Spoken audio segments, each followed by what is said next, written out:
Hello and welcome. Remember, yesterday was Democracy Day and the nation marked it. We had the presidential speech and all. Yes, and in the studio here, we did our own marking. We took a look at our journey so far as democracy is concerned. We've had 22 years of democracy. How has our nation fared? We did a sectorial analysis and we also spoke to policymakers. Today we'll continue in the same light as we'll still be exploring the different sectors of our economy and speaking to experts. We are still taking a look at our journey through democracy as a nation and how well we have fared. How well we are faring as a nation. Now, democracy, if you ask anybody, I like definitions, by the way, and the definition of democracy, we all know the most popular one, government of the people, by the people, for the people. I decided to go look for another definition of democracy, and then this is what I got. A system of government where the whole population, or all of the eligible members of the state, typically through elected representative. And Francis Ogbe, through our background, will tell us more. Sit down and relax. One of the good things about the commemoration of Democracy Day is that it should ideally cause a deep national reflection on where we are coming from, the journey so far, and a re-energized commitment to stay on course. It is the best test we can give ourselves to determine how deeply rooted we are or how far we have strayed from upholding the fundamental doctrines of respect for the rule of law, free press, and respect for human rights. Muhammadu Buhari is a Democrat. He believed that this country made a big mistake annulling June 12 election. He believed in June 12 election. He believed in the candidacy of MKO Abiola. He believed that MKO Abiola should have been a president. He rejected the celebration of June 12 by the Southwest alone. It's a Nigerian celebration. And that's why he has now converted June 12 to be our Democracy Day. Buhari came as a nationalist, and now that didn't make it a very liberal, and that is one thing that worth celebration. June 12 is a date, and we also support President Buhari by bringing it back for our history. Education, for instance, is an instrument for excellence. It liberates people from poverty and ignorance. It is for life and for living. How has the education sector fared 22 years after the return of democratic rule? I'm one of those proponents that is seriously against excessive privatization of our educational sector. And the reason is simple. The privatization of schools is meant to reduce the total dependence of financing of education of any country. That's how it's supposed to be. It means that if you want to privatize a university today in Lokoja, it means that the government public schools in Lokoja should enjoy the same tax revenue that you pay as a private investor in private schools, so that they can also compete by trying to be at par to subsidize those schools that is owned by government. Democracy Day is a day that affords us the opportunity to measure the level of maturity of our political process in the conduct of free, fair and credible elections, and the quality of our civic engagement and the involvement of women in politics. Unfortunately, even within our own people that within the APC in government now has succeeded in alienating women completely out of politics. And how do they do that? They impoverish the common man in the community. When the common people are poor in our suburbs, a woman will not even come out. She's considering what she's going to eat. Looking at the power sector, the government says there has been more than 2,000 megawatts of additional power generation capacity by the end of 2018, some via public-owned plants, while others are through private sector investment supported by the federal government. What is the situation on ground today? The improvement is okay if we can consider to our own standards as Nigerians, but how far and how long are we going to keep up to this standardization? Nigeria will always leave behind. We must, in as much as government should add more to that. So I believe it's an average, but that we see today, NEPA, and sort of. So this is why I must stand about the power. The improvement is not something to talk about. Between 1999 to 2015, we have spent over $50 billion. Between 2015 to date, we have not spent up to 10. But you can see that there's a massive improvement. Right now, our generation companies can actually generate up to 13,000 megawatts. Our transmission can transmit up to 8,000. Our distribution can distribute up to 6,000.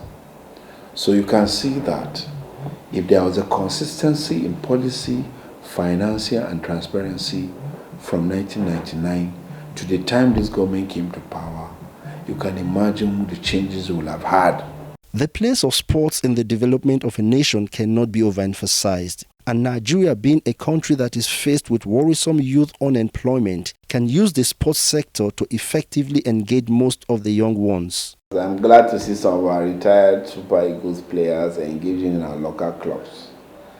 I'm glad to see how we are participating. I would love to see a lot of investors like Ifeanyi Uban. You can see what Ifeanyi has done, is doing to also football. We need to see a lot of investors like that. I want us to spend more time and money to go to football stadiums and watch football than watching Manchester City on our satellite TVs. Let's love each other. Let's see whoever comes from anywhere. Let's search for those that have the ability to do. If there's anything good in this administration, let somebody come on top and build on it, and we forgot bygone and make this country great again. As we mark this day, all hands must be on deck towards making Nigeria a greater and better nation. Our focus on Weekend Deal today is on 22 years of Nigeria's journey through democracy. Okay, one aspect of development that people clamor for is infrastructural development. It is said that if you have your infrastructure fully developed, you have solved a large percentage of your problem. Let's go over to Rivers State to see the level of the infrastructural development. Rivers State, a state in the Niger Delta region of southern Nigeria, formed in 1967 when it split from the former eastern region. The state capital, Port Harcourt, is a metropolis that is considered the commercial center of the Nigerian oil industry. As Nigeria marks her 22 years of democracy, Rivers State has so far enjoyed infrastructural development within this period. One of the key pledges the governor of the state, Nyesom Wike, made to Rivers people when he assumed office in 2015 was to embark on comprehensive urban renewal as well as actualize the age-long yearnings of the residents of the local government areas to connect and access the rest of the state by tarred roads and durable bridges. In fulfillment of his promises, he has successfully completed not less than 6 flyovers ranging from Rumokoro, Artillery, Rumola, Garrison to mention but a few, while more roads and flyovers are still under construction, amongst which water lines, Ikoku and others. The day I came for campaign, I promised that this road will be done. And today, by the grace of God, we are commissioning this. They have been built to last, such that successive governments will not need to revisit these projects, but rather commit resources to new investments. The government is trying, as far as Port Harcourt is concerned, is trying to bring it up to the standard of other states, or some of the developed states in Nigeria as well. Also, in the area of healthcare in the state has enjoyed tremendous development as the present government has improved the health sector of the state by upgrading the Braithwaite Memorial Hospital to Rivers State University Teaching Hospital. The River State University Teaching Hospital is getting a lot of complete rehabilitation and furnishing. Rehabilitation is almost complete. Furnishing is ongoing now. in all the departments. A few days ago, the Mother and Child Hospital, a 5-star hospital, 132-bed hospital, was commissioned, and of course with the state-of-the-art equipment, furnishing, CT scan, MRI, 1.5 Tesla MRI, 65 slide CT scan, mammography equipment, and other equipment for pediatrics and obs and gyne. You know, as it was before, like a clinic, they will say, go here and go here, begin to turn you from here to here. But this morning, as I came, it was just like a different thing altogether. They attend to us very fast, and you can see now she's through, we are about going home. The infrastructural development of Rivers State is inclusively holistic and contrary to the notions and misleading opinions of critics who have not traversed the state to actually see and confirm for themselves the transformational and aesthetic metamorphosis that is not just taking place all over the state, but opening up and connecting the entire state into one cohesive entity. Happy Democracy Day from Rivers State. Okay. From Rivers State, we'll now take a look at our transportation sector. It is very crucial for the growth and the development to the socio-economic growth of our nation. How has this very important sector fared under democracy? This next feature is put together by Charles Obike. Let's see it together. The experience of Nigeria's transport sector from colonial past is linked with monumental changes. In those days that Nigeria had things that were working, a minister could leave his office and come out. You could see him here watching to see what is happening. But today you don't see them. If they are passing, they carry tinted vehicles. They don't want anybody to see them. The transportation of those days was better than the transportation of these days. Transitional and alternating leadership, characterized by socio-political interests, have shaped Nigeria's transport system. It's not everybody that is capable of traveling by air. A lot of people travel by road. And when you are being kidnapped on the road, a lot of people are scared of traveling. So it's affecting the business. And it's even affecting the transport sector. The transport system in other countries is by rail. The railway system in Nigeria is not yet in good shape. You can only find Lagos to Ibadan, Lagos, Abuja to Kaduna. But it has not yet spread across the country. So we are still behind in the transport sector. On this issue of railway modernizations, the Commander-in-Chief just commissioned Ibadan Lagos rail line, and more are to be commissioned. These things were not there before. We almost past 16 years of previous regime. So in case of that, I think we are faring well. 22 years' journey through democracy has accounted for huge economic and infrastructural expectations of the country's complex transportation challenges. Rapid population growth in major cities and towns has led to a compounding increase in traffic congestion, delays, total travel time, cost, frustration, accidents, and insecurity. How do you plan, how do you talk of improvement in transportation without having the proper statistical data? One, you need to know how many vehicles you have on the road. Two, you need to know the roads they are applying. Three, you need to know the number of persons living in the demography of that area. Then number four, you need to know the challenges they have, and then brace up to see how you could solve those challenges. It's natural for human beings to complain. Even if you are made president today, you do all your best. That your best will not be still the best for others. But some will be praising you while some others will be complaining as well. So it's a nature of a thing. So nobody can have 100% in any endeavor at all. In Abuja here, where we had Rufai buses, where are those buses? You can't find them when you see people everywhere looking for vehicles to board. In Nigeria, if you don't have a car, you are considered nobody. A multimodal approach for an inward technological vision for modern transport system is necessary as to embrace progress and legacy of true democracy. Okay, now gender issues are very serious issues worldwide. And when it comes to politics, the argument here in Nigeria is that are women given a fair chance to participate in politics, or are the women themselves coming out to vie for political positions? And when they come out, are they given a fair feat to contest? Well, Elizabeth Agbaye has put together this picture on women participation in politics. The journey of democracy is one that must live by the phrase total inclusion if it must make meaning to all, men and women alike. Nigeria is journeying through the parts of democracy. Different views are bound as per whether or not we are trailing on the right lane. How inclusive has our democracy been, especially for women? Men fear us. I don't know why. If 3 or 4 women are seated here, maximum 5, and some men came in, they will say the room is filled with too many women. They see 5 women like 500 women. So that again shows how special we are.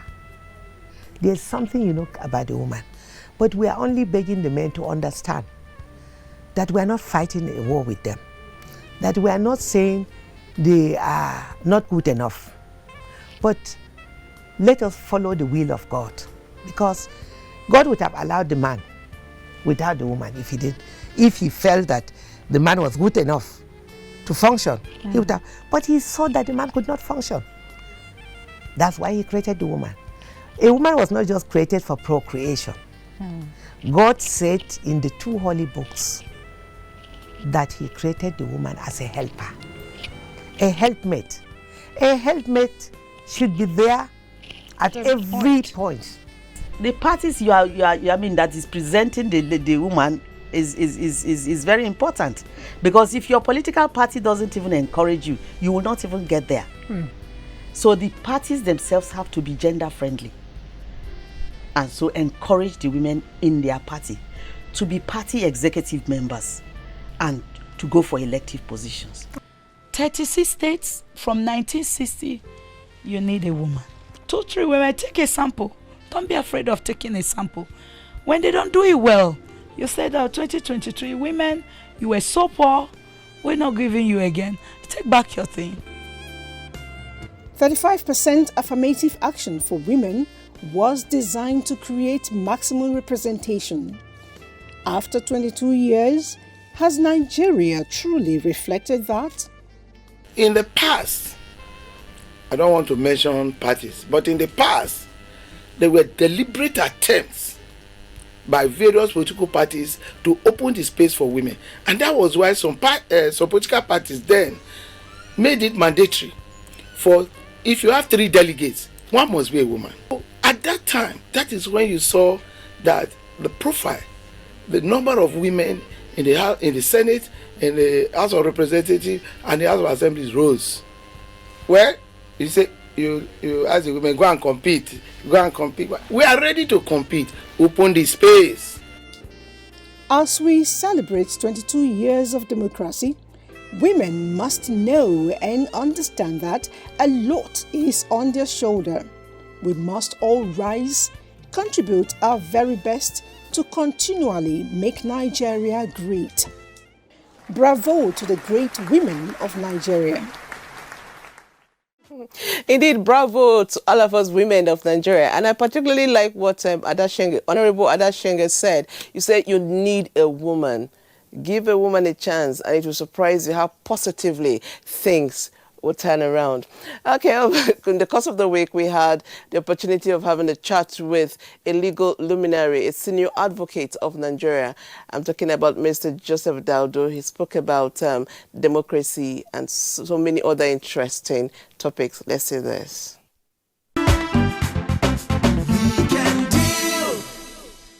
So as soon as the 1999 Constitution was enforced, people began to clamor for an amendment, or some people say a total replacement. Why was it so? Or why is it so? Why was the cry so early? It's in the nature of Nigerians to grumble, to complain, and generally disagree with things or events that they are not direct participants in. Now, the history of the Constitution, of the 1999 Constitution, cannot be separated from the history of the 1979 Constitution, being one and the same presidential export model from the United States. In 1975, the government of General Murtala came in through a coup d'etat. He set up 50 wise men, chaired by Chief Rotimi Williams. The 50 wise men presented a draft of the Constitution. Later, a Constituent Assembly was set up. Those who attended the Constituent Assembly were part elected from the ethnic nationalities and part chosen from interest groups. So it was seen that it was the representation was fairly autochthonous. Mark you can never have a perfect constitution or a fully autochthonous, which means indigenous ground constitution. Because of disputes as to certain aspects, the Sharia proponents wanted the Sharia to be a federal issue, whereas those who were anti-Sharia, not because they did not like the Islamic faith, but they felt that religion should not be brought into statehood because it would generally bring about discrimination. So those issues were listed as no-go areas, and a hybrid situation was agreed upon or later found in the Constitution, which states that wanted to have Sharia as personal law, like marriage, gifts, family law, were allowed to do so, which clearly is what the 1999 Constitution is modeled against. But in between, the successive military administrations, having seen some of the pitfalls in the 79 Constitution, tried to adjust it. Equally had a Constituent Assembly in the 90s, this time presided by Justice Nikki Toby of blessed memory. And the military head of state also took out divisive issues out of it and presented the Constitution to Nigeria. Do you think that if copies of the draft was made available to ordinary Nigerians, that the Constitution would be more acceptable? It was made available in 4 languages: Hausa, Yoruba, Igbo, English. And even in some other minor languages, the Constitution was translated. It went far and wide. People were asked to submit their views through their representatives in the respective constituent assemblies. Perhaps some people were not voted to attend the constituent assembly, yes, and that's why they were not happy. But nonetheless, this is the point, and this is the main issue here. There's no problem with the Constitution. The problem is with the operators. People, Nigerian leaders, like to take shortcuts. They don't obey the law. A typical example is if the qualification of a person is X, why would you bring Y to come and be qualified for that position? If the Senate says we are not going to approve the appointment of so and so person, why do you insist that person should be there? We don't allow the law to work. There are breaches of budgetary rules. In every aspect people want to breach. In relation to the judiciary, they want to breach it. Saying that the Constitution is not autochthonous or it's not indigenous is just merely an excuse to put in what they think their views of governance is. People will come who will not agree with it until we follow there's nothing wrong with this Constitution, until we follow it to the letter, word by word. Even when it's not in our interest, the Constitution should be binding. And that's why we need strong institutions. So the National Assembly is currently embarking on the review of the Constitution. Do you think this will be successful? Do you think it will have any impact? But the basis of the Constitution review is flawed. It is fundamentally flawed. Nigeria runs a political system that the base, the foundation, is the party structure. A party is expected under the constitution to produce a manifesto. Its manifesto must have where it intends to direct the country to. What is APC's position on constitutional amendments? What things, what issues do they want to be amended? Because they hold the House, they hold the Senate. They're majority in every political sphere that will relate to the amendment of the Constitution. What is the position of the PDP in converse? So long, the foundation of any constitutional review is to have two documents from the two political parties saying this is our direction. We are in favor of restructuring. We are not in favor of restructuring. Or we are both in favor of restructuring, but we want restructuring to be based on regions and want restructuring to be based on constriction of states. We must know what their plan of action is. So long as that is not there, it is an exercise in futility. So how do you expect me to believe that in a presidential democracy that we are really serious about amending the constitution when the two or three major political parties have not presented a roadmap as to where we are going, which will form the basis of the discussion? As for people who are advocating that there should be a brand new constitution, I think that that is a form of lawlessness or anarchists or something.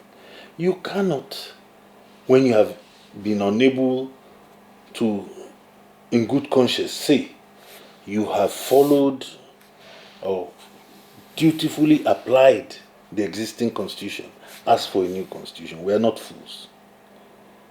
Implement this one. Let us give you even 51%.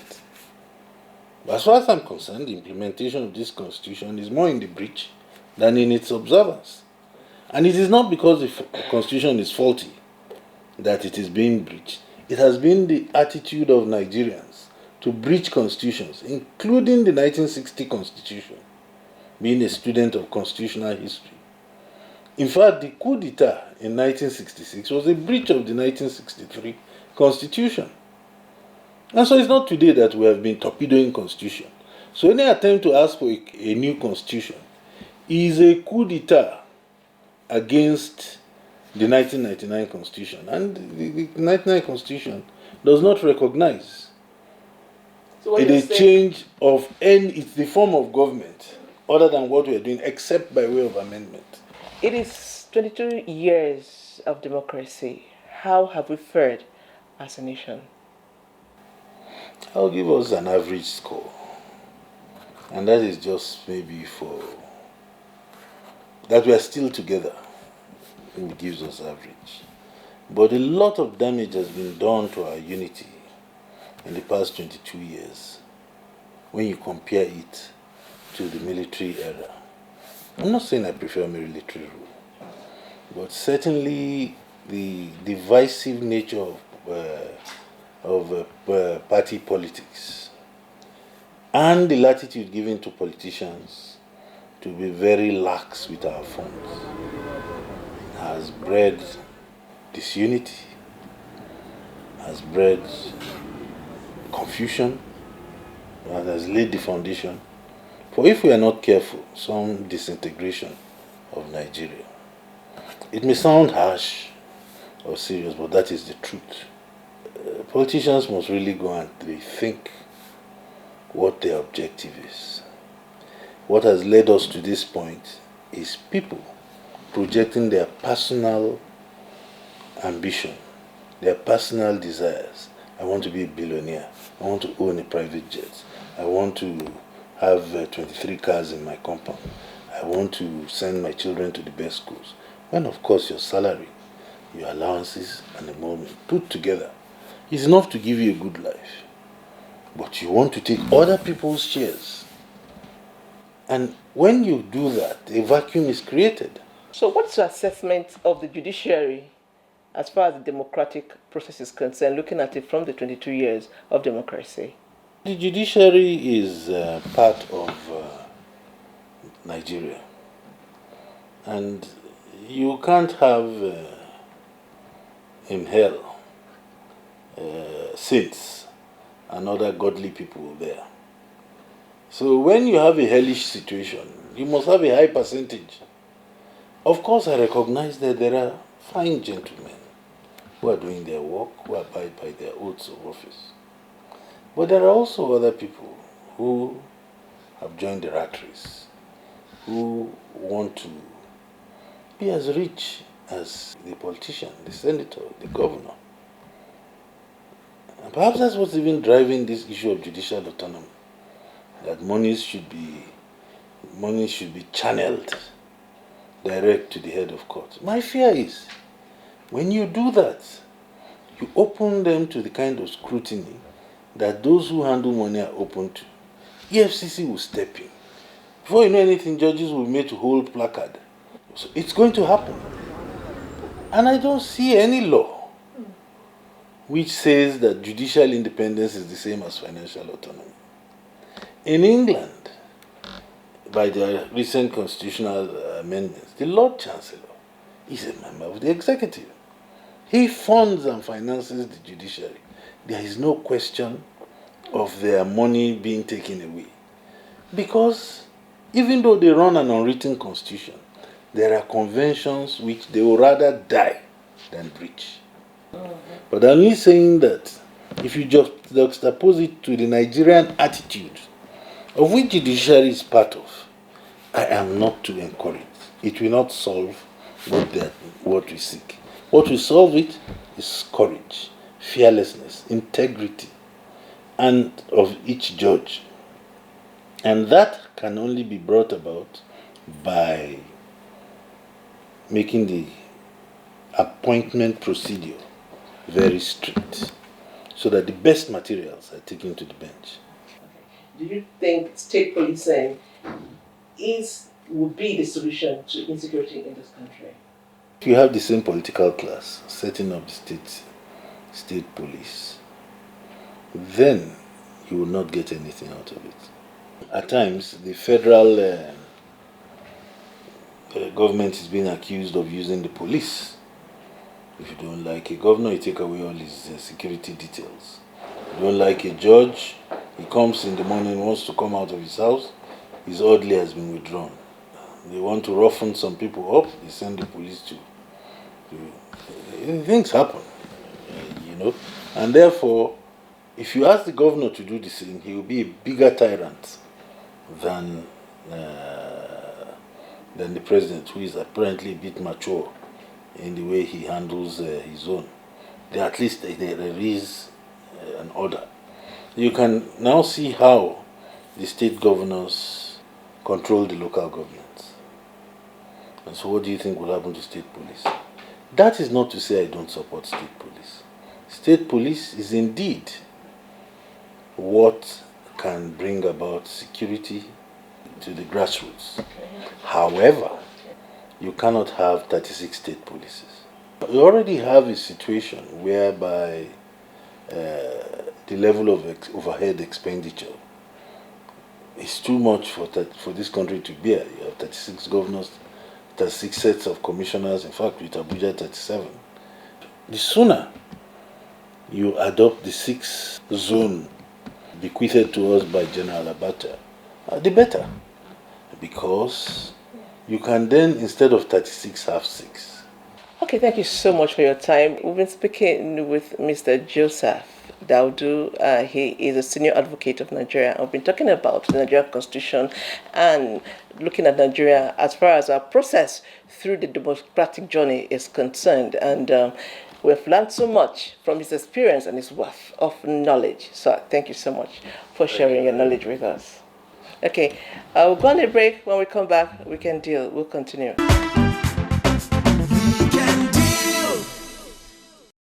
Welcome back. If you're just joining us, it is We Can Deal, coming to you live from the network service of the NTA. And like I said, we would love to hear from you. Please do join the conversation.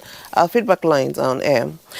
Okay, so we'll go over straight to Kaduna State. Like I said earlier, one thing that people use to say if a government is doing well is the level of infrastructural development. Let's go to Kaduna State and see how that is working out. On the 29th of May 1999, there was a formal handover from military to democratic rule, marking the beginning of the era of democratic dispensation. Governor Nasser Ahmad El-Rufai took over the mantle of leadership in Kaduna State 6 years ago. How far so far? People don't easily move with change. It might have a positive this thing, but because it's difficult to change and change their this thing, they will now feel that it's very difficult. It's sacking people and then bringing some other people. He believes that they are qualified teachers, and which you advocate for qualified teachers so that they will teach children and then they will perform well from any level they are in. Public office and officers are supposed to be accountable to the people. It is not your personal money, it is a government money. And you are not government, the people are government. Just because you are elected into an office does not make you a government. The people are the government, not you as a government. So as government, you are accountable to the people. If you go market, if you manage, even maybe in a market, if you go market, you go feed the rice, beans, everything high, every day, everything they high. We don't know the problem. We dey suffer too much. We dey suffer. Let go now refer help us, I beg. Kaduna State is witnessing change, especially in the field of infrastructure and education. We want to open up new parts of Kaduna because the old Kaduna has become congested and we have more than 3 million people now living in Kaduna. So we are opening up new districts so that more and more people will live outside of the original city of Kaduna, but with good transportation connections so that you can get to work in no time. This project is very important to us because it will open up several new districts in the eastern side of Kaduna. We are also working on opening up the western side, the Rigasa area up to the Birnungwari, so that we will have more land available for residential, commercial, as well as industrial purposes. The Cow Flyover Bridge, which is going on satisfactorily, as it can be seen that the project has advanced. I mean, the progress has reached at an advanced stage of completion. Hopefully, we are going to complete this project by October because the bridge construction is almost completed while the road network, the Essex road, the roundabouts are ongoing now. Let's take a sneak peek of the ever-changing faces of Kaduna Metropolis.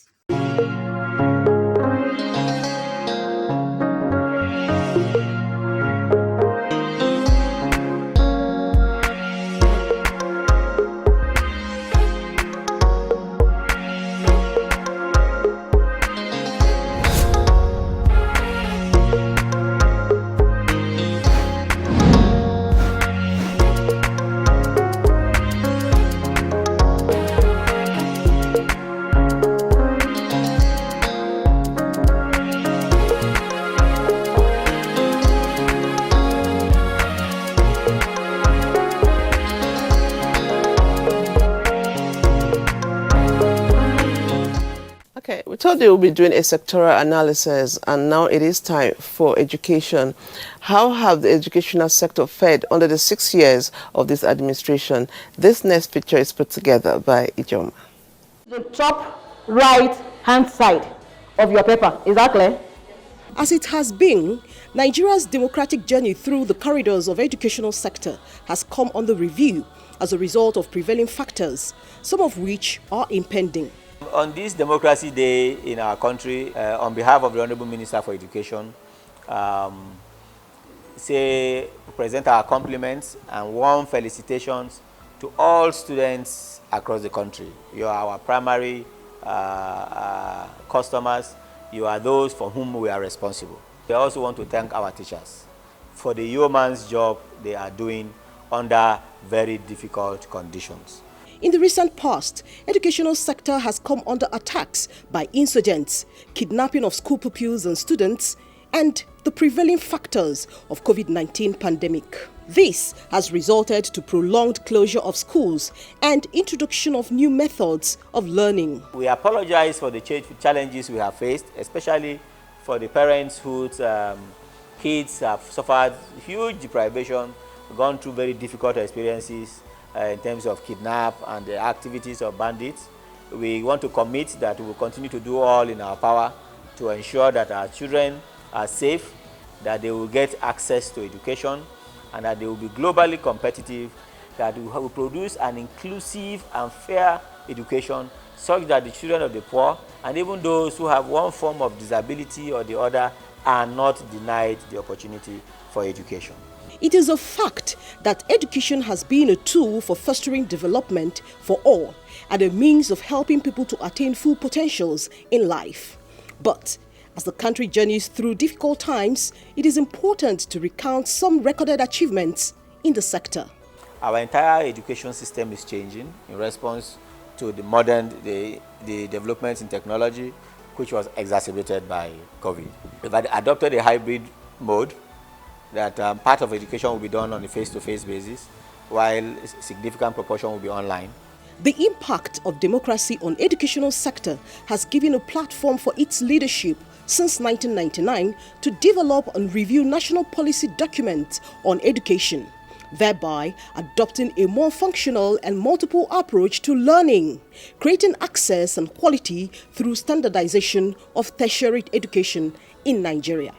We have digitized, we are doing a transformation now from our conventional curriculum to a digital curriculum. So in many courses that we have the manual or the physical mode of instruction, we are now translating that into a digital mode, so that from any location, from different parts of the country, you can access education without necessarily being in the four walls of the classroom. However, the issues concerning mass enrollment for out-of-school persons living in the rural communities has been a growing concern for many Nigerians who were not able to get formal education on time.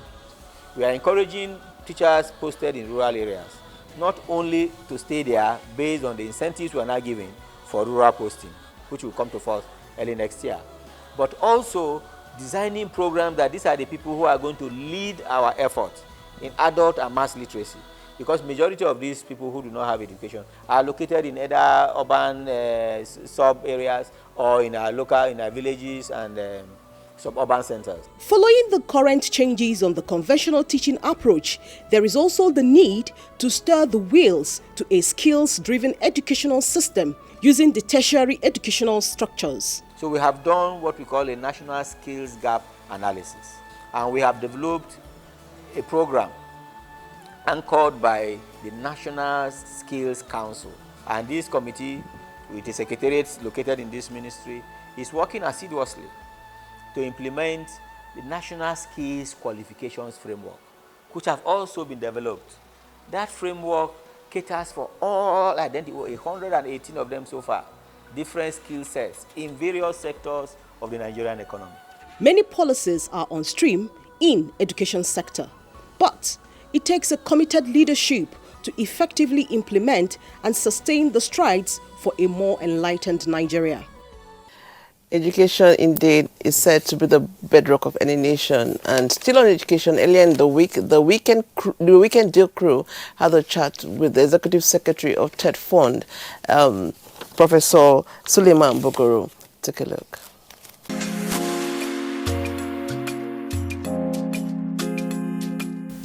Mr. President decided last year that let us have the appropriate Democracy Day in relation to the June 12 fiasco, and to give proper recognition. And that's why I think late Abiola was specially recognized and given posthumous honor, as it were. And it goes into record that it was one very important way of correcting the pains of the past. And like you rightly said, this is the second year we are celebrating And we have every reason to do so. Besides what I've expressed, you will agree that you couldn't compare, no matter how benevolent a military regime is, the people would want a completely full democratic governance. And that is why there is so much meaning in the context of the new Democracy Day being June 12th. And for this year, as we know, coming at a time we've had a number of challenges. First and foremost, the insecurity across the country that is tended to challenge and lead to other issues, including governance itself, and so on and so forth.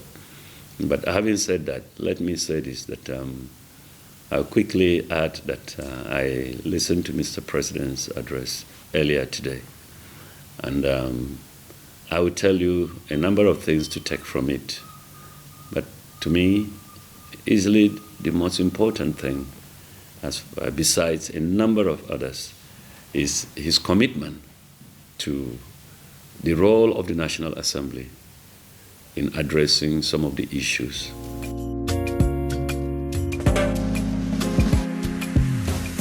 I still remember the annual Teachers' Day celebrated at the Eagle Square some months ago.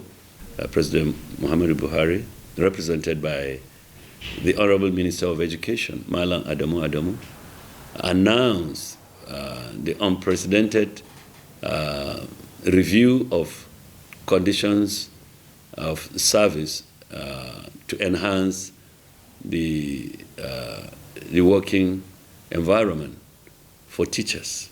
It's just like what we do for medical doctors and so on and so forth. These are some additional incentives. So on-the-job incentives also, their salaries being increased for those in particular, especially science-based subjects. There are additional enhancement allowances. To me, it has never happened before.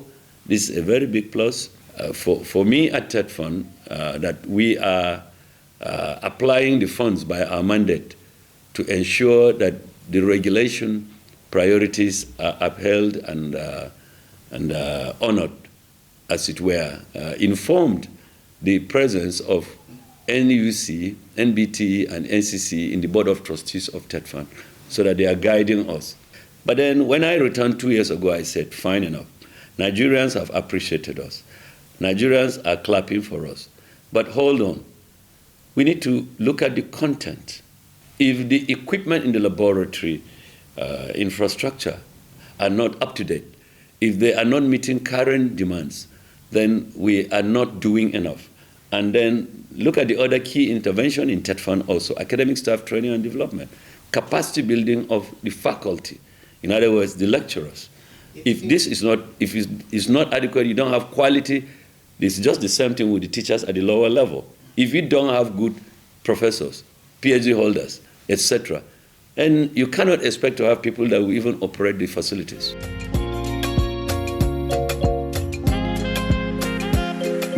The truth is this: for too long, we thought our tertiary institutions, particularly the universities, had overdwelled on other priorities rather than the right priorities.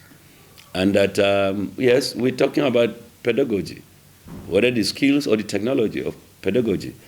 Yes, you have the curricula, you have whatever, but if the content and the quality of the knowledge is not enhanced, then you are not making progress. And it could only be enhanced through research. That's what led me to the idea of the R&D, and you are dead right, because the economy of the 21st century is described as knowledge economy. Now let's get it right. Why is it described as knowledge economy? Check it out there. The most competitive, the biggest economies in the world now, the most competitive economies are knowledge-based economies. And they have the highest investment on R&D. The Honorable Minister of Education, on behalf of federal government, inaugurated the TED Fund Research and Development Standing Committee, 24th of September last year. The idea was to herald a new era of knowledge economy defined by R&D. And the D has to be there. If it's just the R, then you may be emphasizing theories. But if there's a D, in other words, you are developing the products of the outcome of research. That's when it's R&D. R&D is to address the demands of modern knowledge economy that requires research and development to define it. And that's why we're hoping a national R&D foundation that has been recommended actually by the standing committee at FON is to lead to the emergence of national R&D foundation that addresses all the sectoral needs for research and with a funding that could be innovatively generated even through the current revenue formula, which the National Assembly is expected soon to address it when an executive bill comes on board. So these are the things that make us go beyond the classroom, so to say, we that are teachers.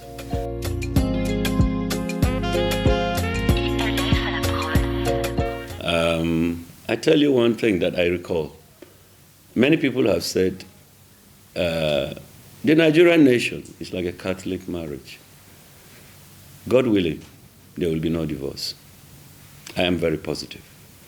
And I'll tell you, I have many reasons. We've seen challenges in nations similar to Nigeria. We've seen the challenge. We know that we went through even a civil war, very sadly. And I insist that even the civil war was clearly avoidable. And I believe that, God willing, you know it, each time we have insecurity, we have other issues, whether it is the youth restiveness, unemployment, and all of those things. I watch the news channels, the electronic, I read the newspapers, and Nigerians are expressing themselves. And that's why, like I said to you, one of the main demands that emanated from some of the numerous protests and voices communicated from the lowest level to the highest level is the issue of restructuring. Well, people have used restructuring as defined it in various ways. But I can tell you that the issue of devolution of powers, as well as devolution of resources that naturally go with devolution of powers, and I can imagine including the amendment of the revenue formula, like we said, to thank God that the different arms of government have been operating, and Mr. President has demonstrated commitment by first and foremost using the executive order, like I said earlier, for the fiscal autonomy of legislature and judiciary at this thing. And we are expecting that the governors will cooperate, work with him, and let's proceed to ensure that there is fiscal autonomy for local governments. If we do that to a significant extent, believe me, it will reduce the issue of poverty and despondency. And I'm happy that Mr. President in the last 48 hours has communicated, first through an interview and only this morning, his address. And like I said, a key area of the many things that he has said, which addresses the larger picture of our needs, is the issue of the National Assembly has the responsibility. And we know that the National Assembly has actually swung into action. So the three arms of government are on the same page as the reality obtains now. I am very confident that the sky is blue. And by saying that, I mean there is promise. One advantage of democracy is the dividends it brings to the people. Now, let's go over to Enugu State and see what the situation is. Democracy Day celebration has always been remarkable and significant in the history of Nigeria, since it marks the smooth transition of governance from one civilian administration to the next. But since 1999, Nigeria has enjoyed uninterrupted transition to civilian rule. Part of the essence of embracing democracy is to bring about gradual progress and development in major aspects of Nigeria's economy and the overall well-being of her citizenry as they enjoy the dividends of democracy. The present administration took over the reins of leadership in 2015 with clear-cut vision on areas of focus. But 6 years down the line, how have they fared? I can see the political will to give a contract and ensure it is done. I think I give it to them. In the area of infrastructure, they are doing well. It's a gradual thing. Yes, I must give kudos to federal government in the area of housing because they have a whole lot of programs, which we have keyed in as well. They have a program they call social housing.